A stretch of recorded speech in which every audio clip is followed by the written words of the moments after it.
Pensemos por un momento en el comercio global, digamos, como si fuera el club nocturno más exclusivo del mundo. O sea, es el lugar al que todo el mundo quiere entrar a como de lugar. Exactamente. Hay una fila interminable en la calle y todos los productores industriales, pues, quieren cruzar esa puerta, porque ahí es donde fluye el verdadero capital. Claro, el dinero pesado está dentro. Así es. Pero resulta que en la puerta principal hay un nuevo guardia de seguridad. Y Europa, asumiendo este rol, ha decidido ser el guardia más implacable que haya existido en la historia. Uf, ¿y no es el tipo de guardia que solo te pide una identificación y ya? Para nada. No está revisando códigos de vestimenta, ni, credenciales corporativas o cosas así. Lo que está haciendo es sacar un equipo forense, literal. ¡Wow! Sí, para revisar molécula por molécula la huella de carbono de cada visitante antes de siquiera pensar en levantar esa cuerda de terciopelo. Es un nivel de escrutinio que, bueno, no habíamos visto nunca. Totalmente. Y por eso, para sumergirnos en este tema, hoy estamos desempacando una serie de extensos reportes regulatorios, análisis técnicos de la industria siderúrgica, para desentrañar cómo opera este guardia en la práctica. Así es. Y nuestra misión en este análisis a fondo, para quienes nos acompañan, es explorar la arquitectura de este muro ineludible que se ha construido para medir la contaminación en la industria del acero. Exacto. Vamos a analizar cómo se fusionan, digamos, herramientas tecnológicas y matemáticas para intentar erradicar, pues, el fraude ambiental. En un sector que es, literalmente, la columna vertebral de nuestra civilización moderna. O sea, el acero está en todas partes. Sí, en todos lados. Y yo mismo estoy bastante sorprendido con los detalles que encontramos. Pero, a ver, para dar un poco de contexto, ¿por qué esta revisión forense está ocurriendo justo ahora? Pues mira, el contexto aquí es fundamental, porque históricamente el monitoreo ambiental industrial operaba casi bajo un sistema de honor. O sea, confiaban en la palabra de las empresas. Básicamente, un productor presentaba, digamos, un reporte anual estimado, un auditor externo lo revisaba por encima y la maquinaria seguía girando. Claro, un cálculo basado en promedios, suposiciones y listo. Exacto. Pero los análisis técnicos que estamos revisando hoy marcan un cambio de paradigma brutal. Lo que Europa exige ahora ya no es un estimado de buena fe. Ya no les basta con un créeme que soy verde. Para nada. Ahora exigen una contabilidad de carbono implacable.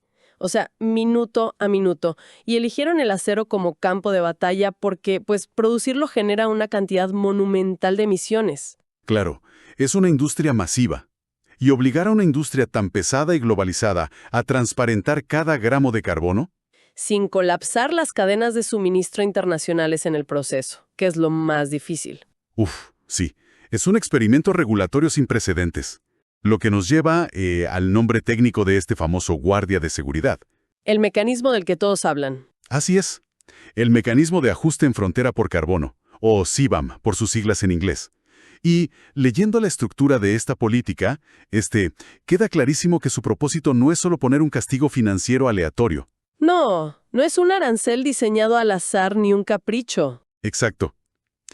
La arquitectura del CBAM funciona más bien como, digamos, un muro justiciero. Está construido sobre un principio de coherencia absoluta. Una regla de oro muy clara. Sí, la regla del juego se reduce a una dinámica transaccional muy directa.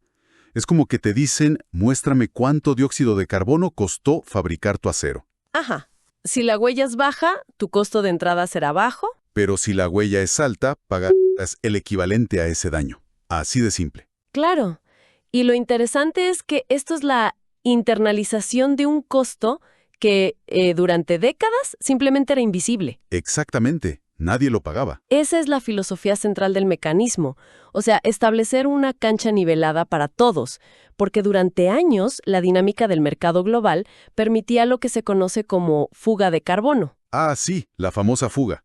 A ver, explícanos un poco cómo funcionaba eso. Pues mira, los productores europeos estaban sujetos a regulaciones ambientales muy estrictas, ¿no? Y eso lógicamente encarecía sus procesos operativos. Claro, le salía más caro producir de forma limpia. Exacto. Pero, mientras tanto, ellos mismos podían importar acero de jurisdicciones donde esas reglas ambientales, pues, eran inexistentes. O sea, traían acero de lugares donde podían contaminar libremente. Así es. Y el resultado era un material artificialmente más barato. Entonces el CBAM interviene directamente ahí. Su mensaje al mercado global es claro, entonces. Totalmente. Te dice, no me importa en qué parte del planeta se haya fundido este acero. Cuando toque la frontera europea, el precio del carbono será cobrado. Wow. O sea, esta política busca restaurar ese equilibrio económico. Exacto. Asegurando que la competitividad no se base simplemente en, pues, quién puede contaminar más sin enfrentar ninguna consecuencia. Ok. Entiendo la teoría de nivelar la cancha y suena muy bien. Pero aquí es donde siento que la ejecución choca de frente con la realidad corporativa. Ahora, ¿por qué lo dices? Porque, digo, las regulaciones que cuestan millones de dólares, por lo general siempre generan una carrera armamentista para encontrar vacíos legales. Ah, sí, los famosos huecos en la ley. Siempre pasa. Exacto. Si las reglas dictan que, a mayor contaminación declarada, mayor es el cheque que tienes que firmar en la aduana, pues el incentivo para falsificar los datos es gigantesco. Definitivamente. Hay mucho dinero en juego. O sea, plantear un sistema global que dependa de la transparencia voluntaria en la industria pesada, no sé, parece ignorar cómo funcionan realmente las grandes corporaciones multinacionales. Es un punto súper válido. ¿Qué le impide a un gigante siderúrgico al otro lado del mundo simplemente mandar una hoja de cálculo perfectamente auditada por firmas locales amigas, declarando que su acero es increíblemente limpio?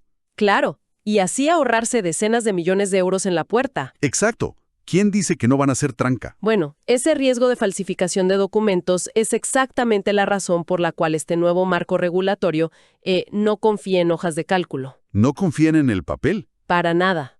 Ni en auditorías de papel ni en buenas intenciones. La vulnerabilidad de esos reportes anuales era súper evidente para los diseñadores de la política. Ok. Entonces, ¿qué hicieron? Pues la primera barrera defensiva que exigen no es contable, es hardware puro. Hardware, o sea, equipos físicos. Exacto. Y aquí es donde entra el sistema SEMS. SEMS significa Sistemas de Monitoreo Continuo de Emisiones. Ok, monitoreo continuo. Sí. Y ojo, no estamos hablando de inspectores externos haciendo visita sorpresa una vez al mes. No es alguien con una libretita tomando notas. Para nada. Estamos hablando de infraestructura física y óptica de alta tecnología que está instalada de manera permanente en el lugar de origen, en la fábrica misma. ¡Wow! ¿Sabes? Al leer sobre el despliegue de esta tecnología SEMS en los documentos, me sonó como, no sé, como algo salido de una película de espionaje industrial. Totalmente. ¿Es que es ciencia ficción hecha realidad? Sí, porque según los manuales técnicos, lo describen literal como un espectro de medición continua. O sea, es una red de sensores que opera, digamos, como un contador de pasos, pero a nivel molecular, y solo para la contaminación. Esa analogía del contador de pasos es perfecta, sí. Y cada chimenea de la fábrica debe tener este equipo analizando el flujo de los gases en tiempo real. Así es. Y el nivel de sofisticación de este contador de pasos es altísimo. O sea, estos sensores operan frecuentemente mediante espectroscopía infrarroja o ultravioleta. A ver, detente ahí. Espectroscopía infrarroja. ¿Cómo funciona eso en la práctica? Pues en términos prácticos, estos aparatos disparan haces de luz directamente a través de la columna de humo que está saliendo de la chimenea. Ok, luz atravesando el humo. Exacto. Y dependiendo de cuánta luz y qué longitud de onda específica es absorbida por el gas en ese momento, el sistema puede calcular con una precisión milimétrica la concentración exacta de dióxido de carbono. Increíble. O sea, en ese segundo específico. En ese milisegundo. Y no solo eso, simultáneamente miden la velocidad a la que va el gas y la temperatura. ¡Wow! Y todo este hardware compila los datos 24 horas al día, los 7 días de la semana. Sin pausas. Sin pausas, sin fines de semana y sin esas convenientes pausas por mantenimiento donde casualmente se apaga el registro. Es un flujo de telemetría constante y 100% auditable. Uf. Bueno, ese nivel de telemetría óptica es impresionante para resolver el problema de la medición en un punto en específico. Sí, en la punta de la chimenea no hay manera de mentir. Claro. Pero, y aquí es donde me pongo escéptico de nuevo, esto abre una pesadilla logística gigante. A ver, cuéntame tu teoría. Piensa en esto. Una instalación siderúrgica no es un edificio chiquito con una sola chimenea, ¿verdad? Para nada, son ciudades industriales. Exacto. Estamos hablando de complejos del tamaño de ciudades pequeñas, con redes de conductos que miden kilómetros. Sí, es un laberinto de tubos inmenso. Entonces, si la aduana europea depende de que ese rayo láser infrarrojo cuente moléculas allá arriba en la chimenea principal, el fraude más obvio no es alterar el software del láser, ¿no crees? Ajá. Sino, ¿cuál sería? Pues simplemente rediseñar la tubería abajo. O sea, un ingeniero brillante podría desviar el 30% del flujo de escape hacia, no sé, una válvula de purga secundaria. O a una chimenea chiquita auxiliar que no esté registrada en los planos. Exacto. ¿Cómo valida todo este sistema superavanzado que el láser infrarrojo realmente está viendo la película completa y no solo el conducto que la fábrica decidió mostrarle de forma conveniente? Bueno, le diste al clavo. Ese es el punto de quiebre de cualquier sistema que sea puramente tecnológico. La estrategia para que la empresa cumpla recae en un sensor que está ubicado allá en el extremo final de un tubo, pues eres totalmente ciego a todo lo que ocurre antes de ese punto en la fábrica. Sí, todo lo que pasa en las sombras. Exacto. Las fugas, las derivaciones no declaradas que mencionas, o incluso algo tan simple como diluir intencionalmente el gas con aire limpio para engañar la lectura. Claro. Le inyectan aire limpio antes del sensor y parece que contaminan menos. Son riesgos operativos muy reales, y los arquitectos del CBAM sabían esto. Reconocieron que poner, digamos, una cámara de seguridad en la puerta de salida no sirve de absolutamente nada si el edificio tiene 10 ventanas sin vigilancia. Es lógico. Entonces, ¿cómo lo solucionaron sin obligar a poner sensores en cada milímetro de tubo? Quiere instalar ni un solo sensor extra. ¿En serio? ¿Ningún hardware nuevo? Ninguno. Requiere recurrir a las leyes inquebrantables de la física. Ok. Lo cual nos lleva a la famosa mecánica del balance de masas, Exactamente. que esencialmente, si entendí bien los reportes, es el principio de conservación de la materia, pero aplicado a una escala industrial masiva. Así es. La materia no se crea de la nada ni desaparece por arte de magia. Simplemente cambia de forma. Y en el contexto de esta regulación europea, la fórmula exigida es tan simple que la verdad parece engañosa. A ver, dinos, ¿cuál es la fórmula? Básicamente es: todo el carbono que entra a la instalación por la puerta de enfrente debe ser exactamente igual al carbono que sale atrapado en el producto final, más el carbono que se emitió a la atmósfera por la chimenea. Exacto. Y ejecutar esa ecuación matemática en un entorno siderúrgico es un ejercicio forense colosal, te lo aseguro. Me imagino. ¿Por qué es tan complejo en el caso del acero? Porque para producir acero, el primer paso es que necesitas reducir el mineral de hierro. O sea, químicamente hablando, significa quitarle el oxígeno. Ok, quitarle el oxígeno al mineral. Y ese proceso en particular requiere inyectar cantidades masivas de agentes reductores, que tradicionalmente son, pues, carbón metalúrgico, coque o gas natural. Ah, y todos esos insumos de carbón están meticulosamente documentados a nivel comercial, claro. Ahí está la clave. Una corporación enorme sabe exactamente, hasta la última tonelada, cuánto combustible compró durante todo el año. Porque esos son sus costos operativos fundamentales. No van a perder la cuenta de eso. Imposible. Ese es el dato inamovible de entrada en nuestra ecuación del balance de masas. Tienes el inventario total de carbono que cruzó las puertas de la fábrica, documentado en facturas. Claro, el carbono de entrada está asegurado. Pero a ver, aquí es donde se pone muy interesante. Porque a diferencia de otras industrias donde tú simplemente quemas el combustible para generar calor y pues todo el carbono se va por el tubo de escape. Ajá, como en una planta eléctrica normal. Exacto. En la metalurgia del acero hay un comportamiento químico distinto. O sea, existe un fenómeno súper particular donde una fracción del carbono nunca llega a la chimenea. Nunca se evapora. Así es, se queda literal integrado en la propia estructura molecular del metal. Ese es el detalle químico que cierra el candado forense por completo.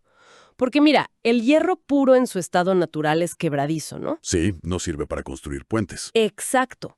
Para convertirlo en acero de verdad y darle esa dureza y maleabilidad estructural que requieren, no sé, los edificios modernos o los automóviles, es físicamente obligatorio que una parte del carbono se quede ahí.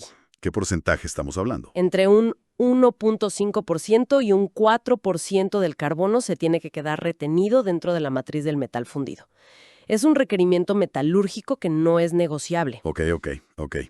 Y evidentemente ese carbono que, digamos, se queda a vivir permanentemente adentro de la viga de acero, pues no puede ser contado como una emisión de gas de efecto invernadero. Exacto. No, porque no está en la atmósfera, está en tu edificio.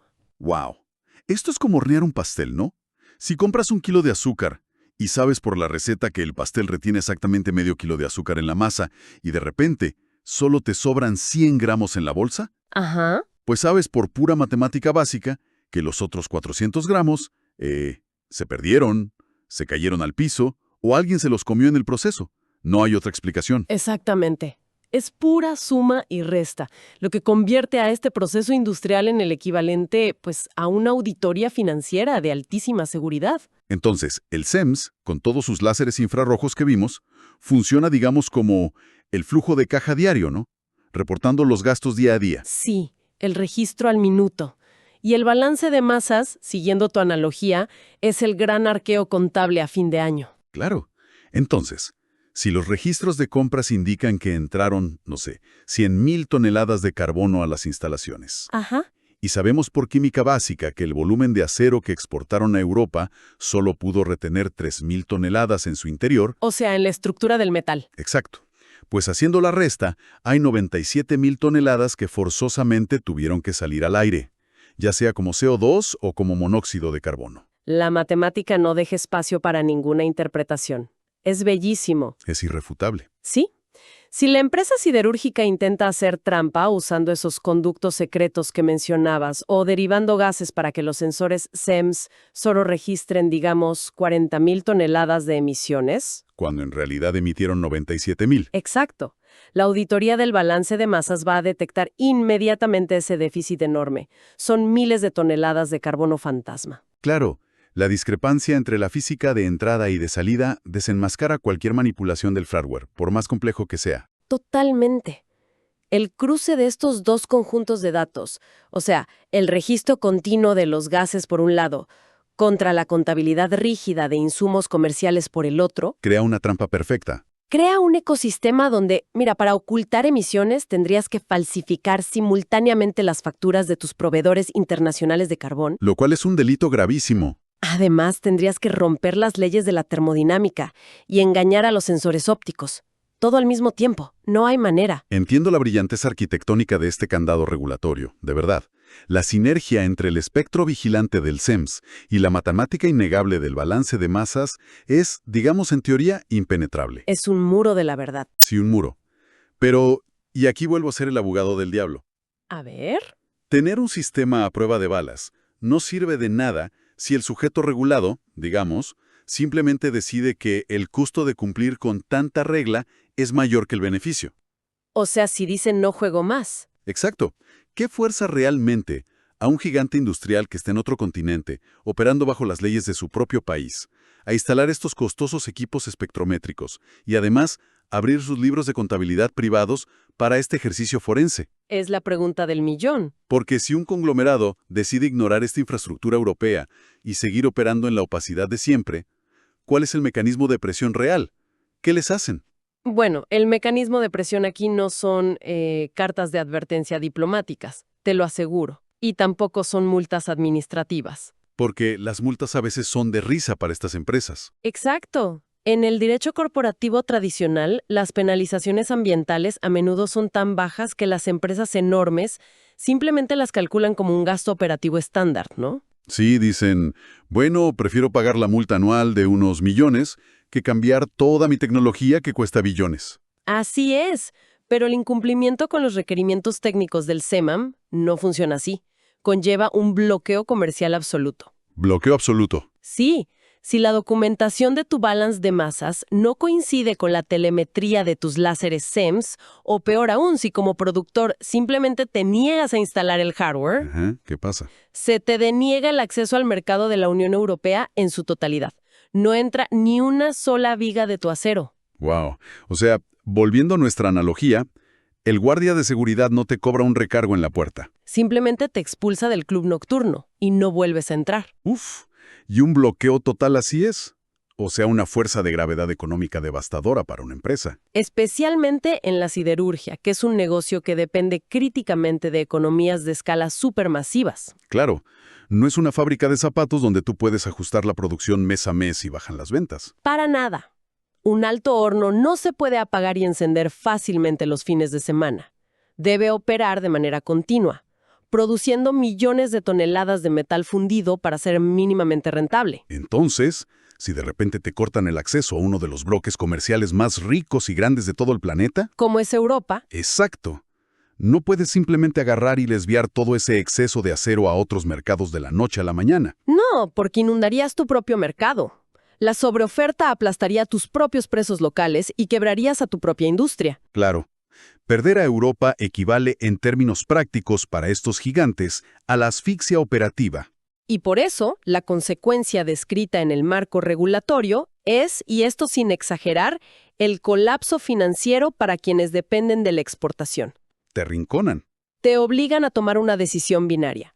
O adaptas tus instalaciones a este nivel de transparencia forense, o te enfrentas al cierre definitivo de tus altos hornos, por falta de demanda. Es una jugada durísima. Y esta táctica demuestra un uso súper agresivo del poder adquisitivo. Muy agresivo. Al condicionar el acceso a su mercado interno, la región europea está forzando, básicamente, la implementación de estándares de monitoreo a nivel global. Y lo hacen sin ninguna necesidad de firmar aquellos viejos tratados internacionales voluntarios que tardaban décadas en negociarse. O sea, es la mercantilización pura de la transparencia ambiental. Totalmente. Y esto, si lo piensas, redefine la manera en que entendemos el poder geopolítico en nuestra era climática. Ya no se trata de tener debates éticos interminables en cumbres internacionales, ¿sabes? No, ya no es solo pedir por favor. Se trata de utilizar la propia mecánica del capitalismo para forzar la reingeniería industrial a nivel mundial. Exacto. Al cerrar las fronteras al acero que no es auditable, se destruye de inmediato el incentivo financiero de ser el productor sucio. Porque fabricar acero barato a expensas de la atmósfera de repente deja de ser una ventaja competitiva si el producto final, pues carece de un puerto donde pueda desembarcar y venderse. Y este modelo subraya un principio muy importante sobre la gobernanza moderna que creo que vale la pena destacar. A ver, ¿cuál es? Que la regulación efectiva en el siglo XXI requiere herramientas que sean tan sofisticadas como las mismas industrias gigantescas que intentan gobernar. O sea, no puedes vigilar tecnología del siglo XXI con papel y lápiz del siglo XX. Exactamente. Al integrar esta tecnología óptica avanzada, con la contabilidad química ineludible y unas penalizaciones comerciales realmente letales, Creas una bestia regulatoria. creas una infraestructura regulatoria que por diseño se defiende a sí misma contra cualquier tipo de fraude. Es increíble. Si observamos el panorama completo de esta inmersión que hemos hecho hoy, la maquinaria regulatoria que acabamos de desempacar tiene una precisión casi intimidante. Yo diría que es una obra de arte ingenieril. Tenemos, por un lado, la exigencia de coherencia del CBAM como política fronteriza firme, Ajá. sustentada operativamente por la telemetría láser en tiempo real de los sistemas EMS, ahí vigilando en las chimeneas. 24/7. Y actuando como el gran juez final, el balance de masas realiza este escrutinio físico y químico irrefutable. Rastrea cada tonelada de carbono y descuenta ese margen estructural vital que requiere el acero. Exacto, el secretito del hierro. Y todo eso respaldado por la amenaza, muy real, del ostracismo comercial para cualquier corporación que intente hacerse la lista y eludir el sistema. Es un replanteamiento total de las reglas del juego industrial. Y mira, el nivel de fricción operativa que esto introduce en todas las cadenas de suministro es enorme, sin duda. Me imagino los dolores de cabeza en las juntas directivas ahora mismo. Sí, pero también lo es su potencial para estandarizar de una vez por todas la medición de emisiones a nivel global. El acero es el caso de prueba perfecto por su extrema complejidad y volumen. Claro, si logras domar al acero, logras domar a cualquiera. Exactamente. Si este muro justiciero logra mantenerse firme aquí, va a sentar un precedente técnico y económico que alterará el comercio de bienes pesados durante las próximas décadas. Lo que deja una interrogante bien profunda para quienes nos escuchan hoy, yendo un poco más allá de la industria pesada. A ver. Piensen en esto. Si este ecosistema de vigilancia tecnológica, combinado con sumas y restas básicas, tiene la capacidad operativa real para auditar corporaciones multinacionales y forzar la transparencia bajo la amenaza de exclusión de mercado, Sí. ¿cuánto tardará este modelo de auditoría forense ineludible en expandirse a todas las demás cadenas de suministro? Uf, es una gran pregunta. ¿Qué impacto tendría en el comercio global si de repente la ropa que usamos, la tecnología de consumo o incluso los productos agrícolas tuvieran que atravesar este mismo muro de la verdad matemática antes de cruzar una frontera? Cambiaría todo, absolutamente todo. Es un cambio de paradigma que, literalmente, podría reescribir la economía moderna de la noche a la mañana. Ha sido un ejercicio fascinante explorar la mecánica oculta detrás de estos reportes. Totalmente fascinante. Gracias a quienes nos han acompañado en esta inmersión profunda, por mantener siempre el instinto crítico y la voluntad de examinar las estructuras invisibles que al final del día dirigen el comercio mundial. Hasta el próximo análisis a fondo.